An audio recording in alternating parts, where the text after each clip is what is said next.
Suami pastikan janin yang dikandung wanita tewas di hotel darah dagingnya. Sehari pasca kematian Anti Puspitasari, satu persatu pengakuan diungkap sang suami Adi Rosadi.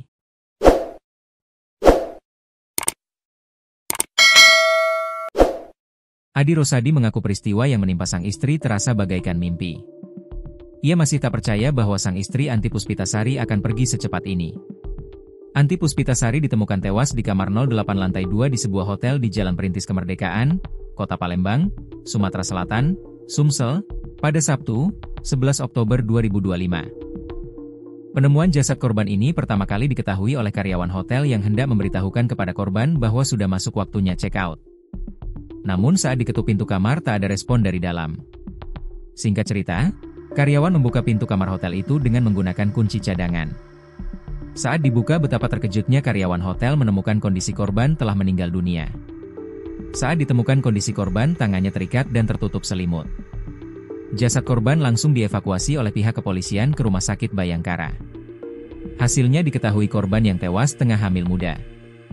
Pengakuan suami Adi Rosadi mengaku sore itu ia sempat diantar istrinya itu untuk berangkat kerja di Jalan Radial Palembang. "Saya sempat diantar kerja di Transmart," kata Adi. Namun hingga malam ia tak kunjung dijemput oleh sang istri. Selain itu, ponsel istrinya tak bisa dihubungi. "Biasanya sering kasih kabar, tapi kemarin nggak ada kabar dan saya juga tidak dijemput," kata dia. Menurut dia, sang istri baru bekerja selama 2 bulan sebagai kurir mengantar makanan. "Terakhir pamit mau mangkal ada orderan," kata dia. Pergoki chat mesra. Adi juga mengaku beberapa waktu lalu pernah memergoki chat mesra istrinya dengan pria lain. "Pernah saya marahi karena chat mesra dengan pria lain," kata dia. Namun kondisi itu tak berlangsung lama, kemudian rumah tangganya berjalan seperti semula. Tak kenal pria di CCTV. Adi juga mengetahui rekaman CCTV istrinya saat check-in bareng pria lain.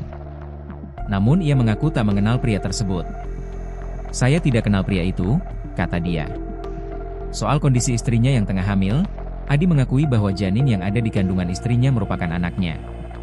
"Anak kami pertama berusia 1 tahun 8 bulan dan kedua ini masih dalam kandungan dan itu anak kami," kata dia.